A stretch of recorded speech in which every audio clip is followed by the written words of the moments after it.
Triambakam yajamahe sugantim pushtivardhanam urvarukamiva bandhanam mrityormukshyamamritat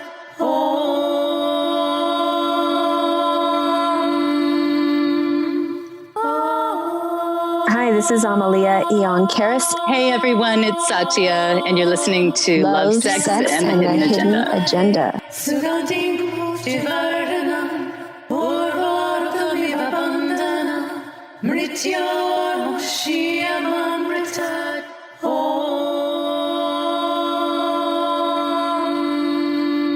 Hello, it's Satya. I have Amelía here. Hey, Amelía. Hey, Satya. So in a previous episode, we asked if we were oversharing. And thank you all for your feedback. We did get some feedback. And actually, a man that we know had said that sometimes the whole truth isn't exactly being presented. And I wanted to talk about that. Amelía, do you have a comment about this?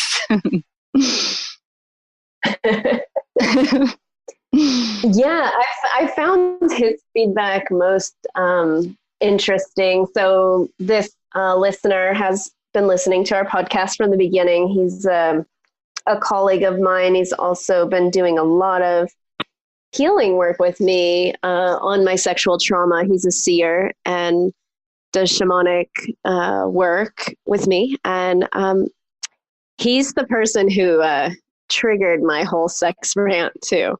So we've had an interesting dynamic and have been working through a lot of this healing. And I love his truth telling. So I always count on him to kind of give it to me real and tell me what I'm not seeing, kind of looks in the shadow side. So yeah, he had this really fascinating feedback from me, and I don't know if I'm going to do it justice. Maybe in a future episode, we'll have to have him come on to talk directly. Oh, cool. But he was saying that the truth is a little skewed, and that, if I'm sharing from my victim consciousness, that it's not the full truth, right? It's like an skewed perspective and maybe slanted, just for, from my perspective. Obviously I'm not taking into consideration what the man's experience of me was. And then it kind of turns into maybe sounds like man hating or blame or, and so he was he said, yeah, it's not presenting the whole truth. It's like a skewed perspective, and that what pushes and pulls me into the choices that I'm making is confusing. It's like knowing it's bad and yet entertaining it anyway. And is that part of the thrill? And that's what drives the entity. And he said it's not talking about the people who deliberately violated me, but if I was operating from that lower level frequency, that experience probably, if I wasn't operating from the lower frequency, that experience probably wouldn't have happened to me. And so then I wouldn't be repeating that pattern.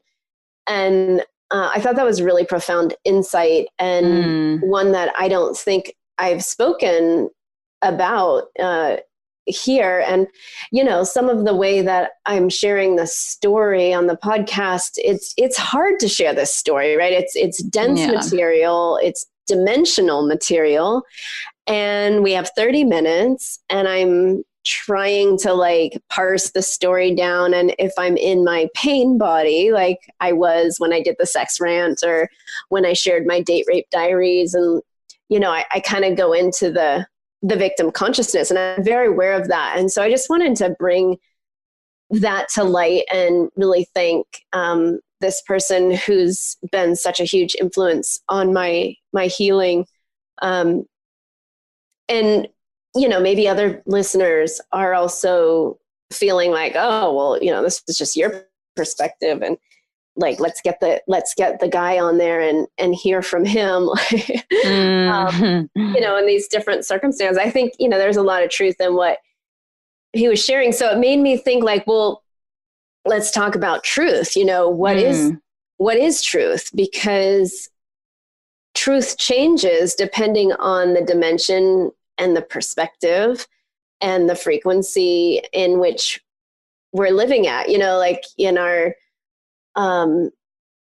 modern day context, you know, everybody has this thing in relationship about like, oh, he's not honest, or feeling betrayed, or the news is fake, or, you know, there's like aspects of truth. And every single individual I have found has a different meter of truth. And I learned this through my relationships, you know, waking up, because truth has always been really important to me. And then I have partners of mine like call me on my shit, like this guy just did, saying like, well, it's not 100% true because it's your perspective. And, you know, and then I'm like, oh, right. And recently there was another situation in my life where I was like, oh, this guy's not being honest to me. And then I realized there was an intelligence behind that and a reason for it. And so I'm being more allowing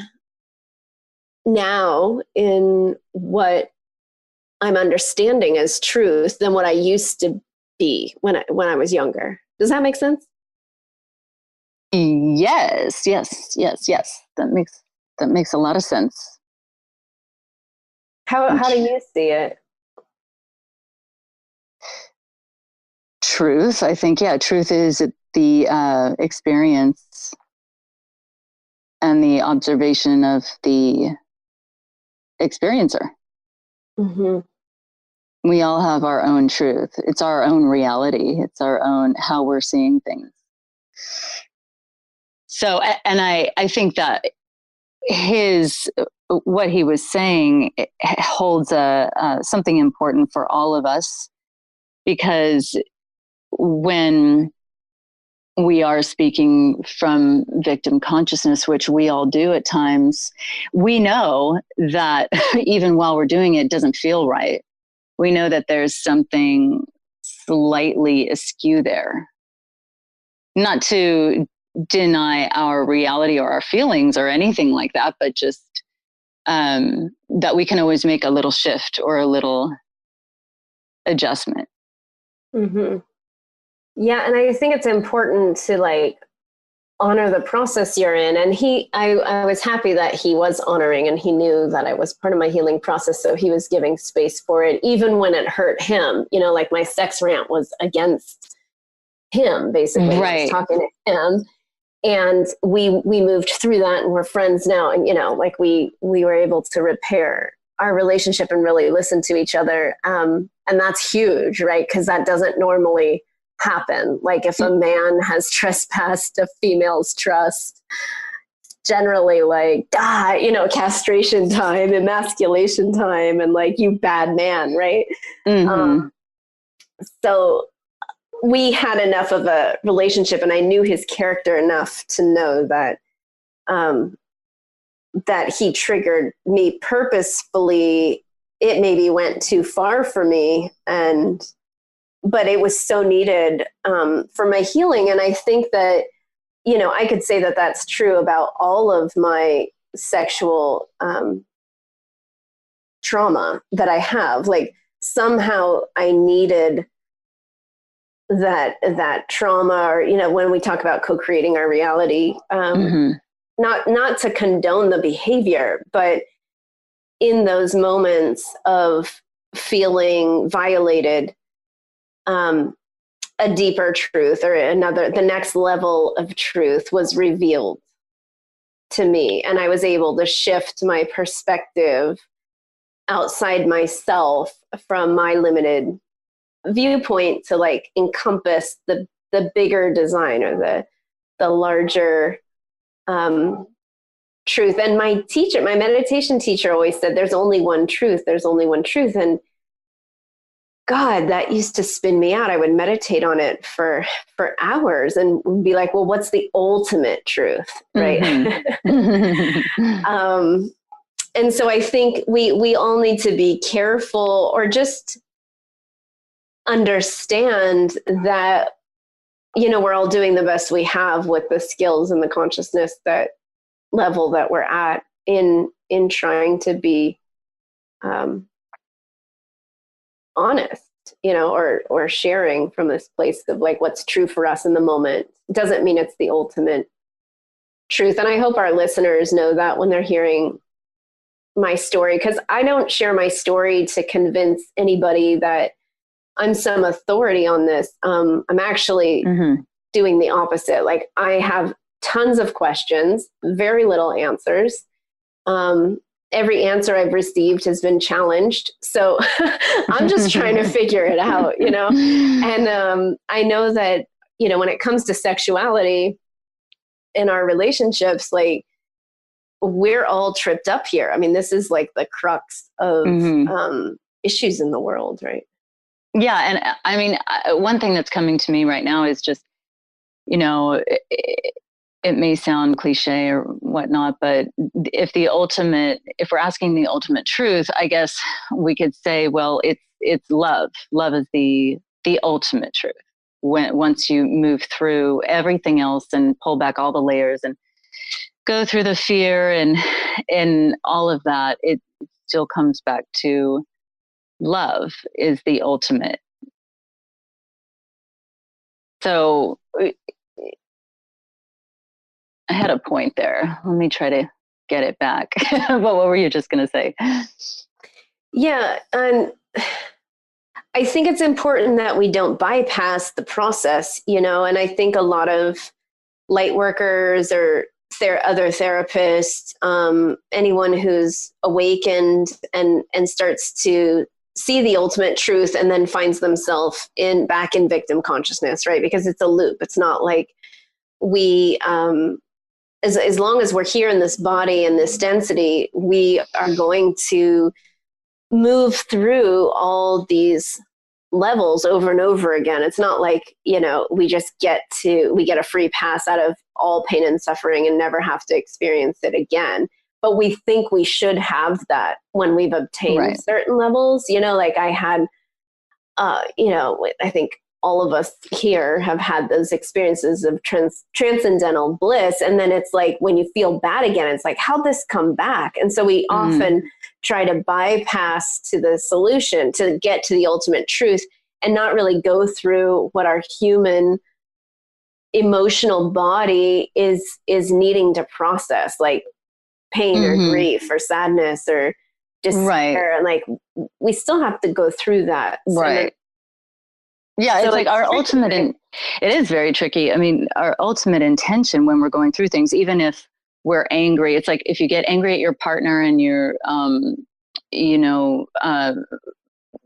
yelling or something. I mean, maybe the intention inside is just, I want to be closer to you.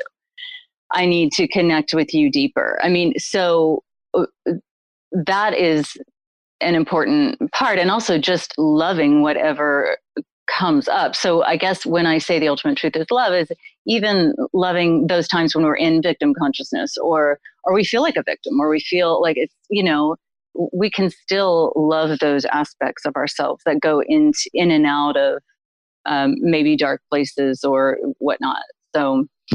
So important. That's critical. I mean, and I think that's what I'm aiming to do in sharing this. And it's scary because it's all live and recorded and people can listen, and strangers and people that maybe I don't want to listen can listen. And I'm like, oh, this is super vulnerable. Like it's not all perfect. Like I haven't figured it out. I'm not wearing my teacher hat in this podcast, and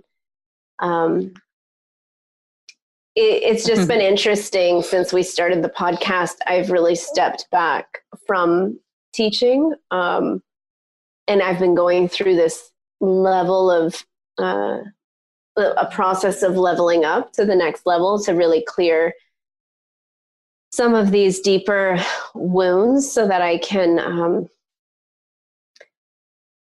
bring more light into my body, to embody it, to embody more bliss, to feel more pleasure, to feel more wholeness, to feel more love. And so I'm in the excavation space, and I wanted to create this like raw, safe place for me to do that, in hopes that, in me doing it, it'll, I don't know, create the invitation, I guess it is, for you, for Joe, for everyone listening, to explore, because it's scary stuff. Like where everything hides, Yeah. What did so when did this bring up anything for you, do you think, like patterns or reflecting on things in the past or your childhood, or it did? Yeah, for sure. I mean, it makes me think about how, truth has been the torch that I've been carrying since I was really young. In my family, my parents were married for 25 years. They divorced when I was 16, but their marriage started really falling apart when I was like 14. And, I was just moving through puberty and watching my dad have an affair for a number of years before my mom found out and dissolved the marriage. So they had a horrible marriage. It was completely void of affection and love and companionship. It was like two different ships sailing in different directions, very different personalities, very different parenting styles. They were not a team. But they were technically married and we lived under one roof, although I never really saw them together.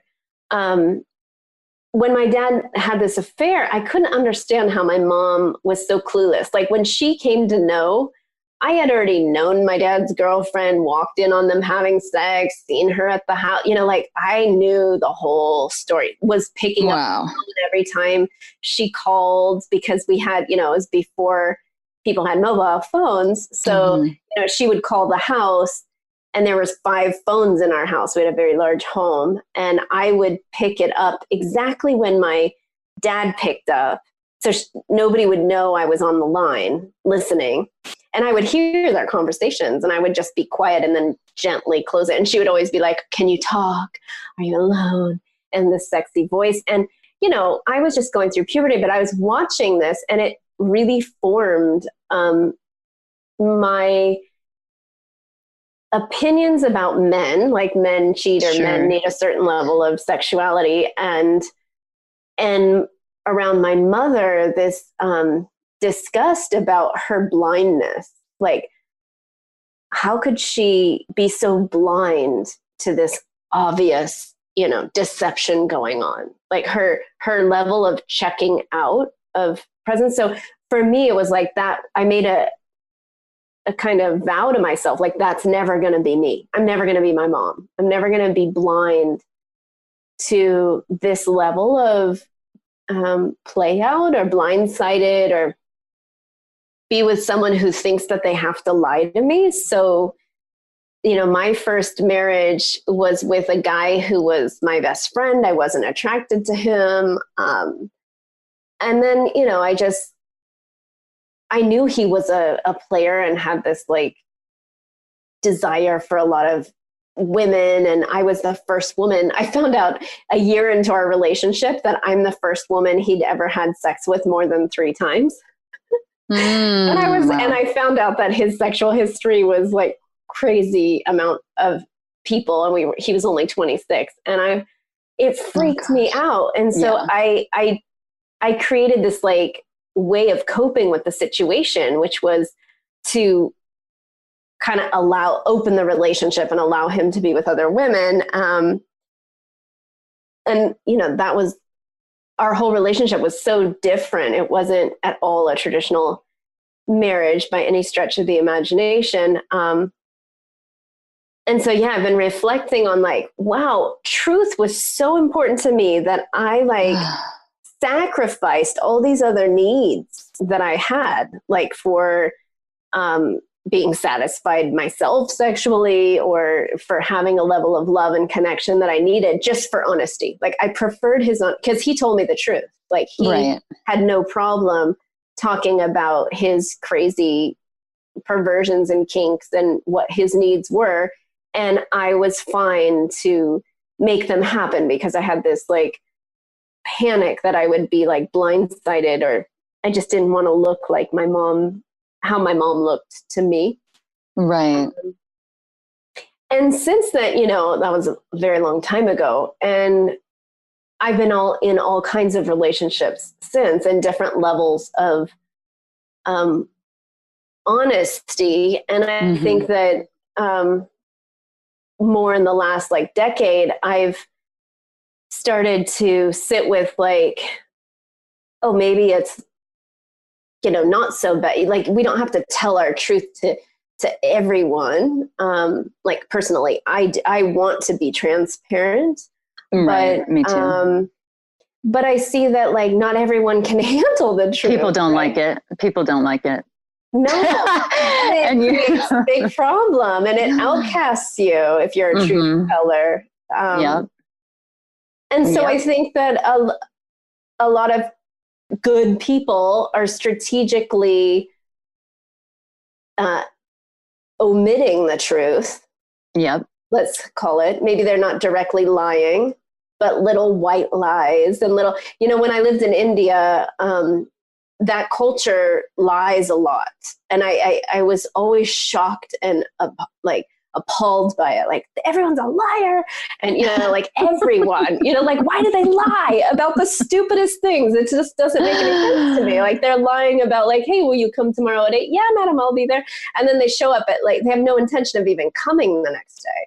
Oh my goodness. And it was like this incongruency between the words and the feelings, and confusing me so much, because I really need congruency. I need people's words to match what I'm feeling from them, but most people's don't.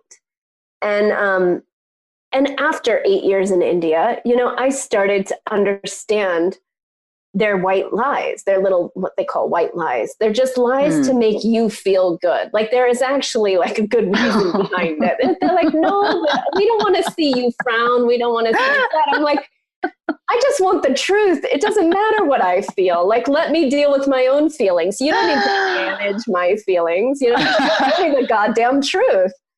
Oh my God.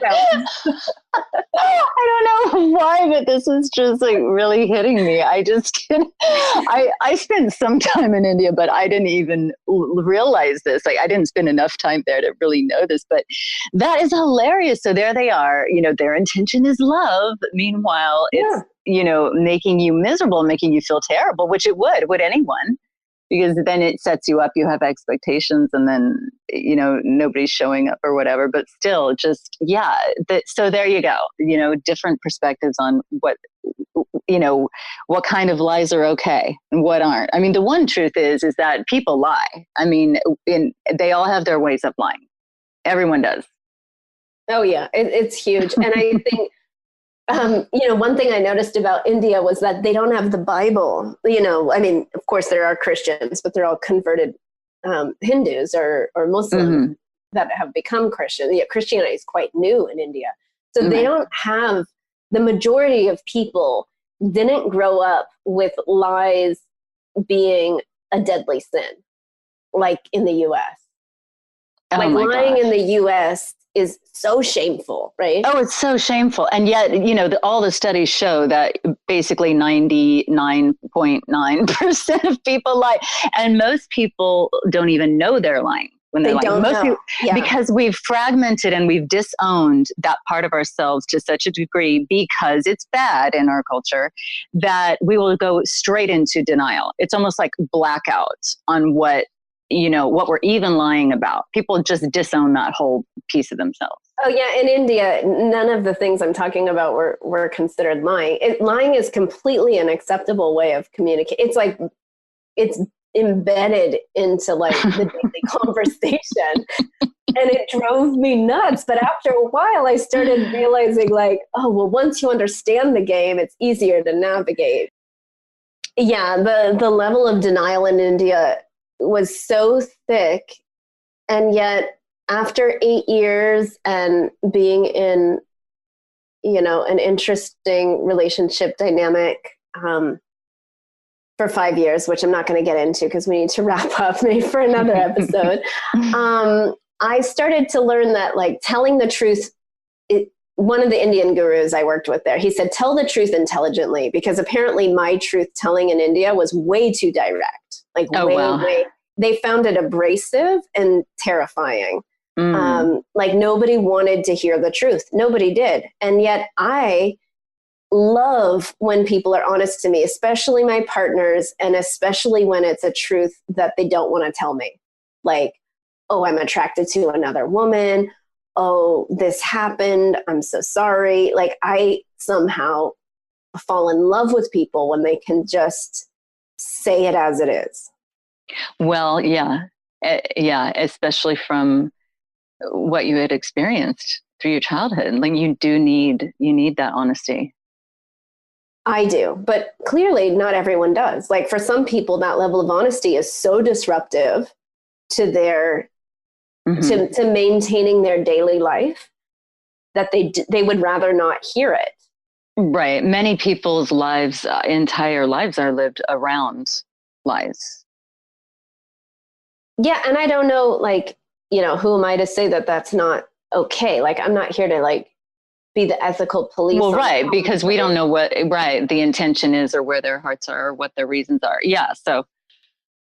Yeah, big learning there. So anyway, I'm learning about levels of truth and just honoring my own needs around it. And also honoring, you know, other people's. And for those of you guys listening who are in relationships and honesty and truth are important to you, like try to define and get clear about what kind of truth is important to you, like how much truth, and where in your life are you being dishonest? Because I had to look in that mirror really heavy and found that there were a ton of things I was being dishonest about, even though I was such this like truth teller. And that's part of why I'm doing this podcast.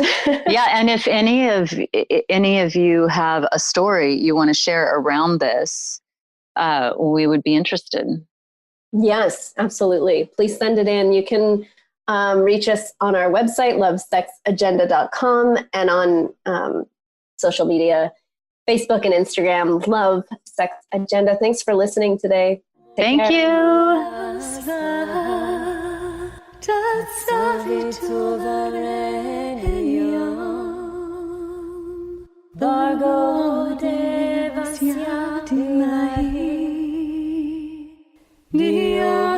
Thanks for hanging out with us. If you'd like to contact us and stay in touch with us, you can find us at lovesexagenda.com. That's lovesexagenda.com. You can also find us on Facebook and Instagram, Love, Sex, and the Hidden Agenda.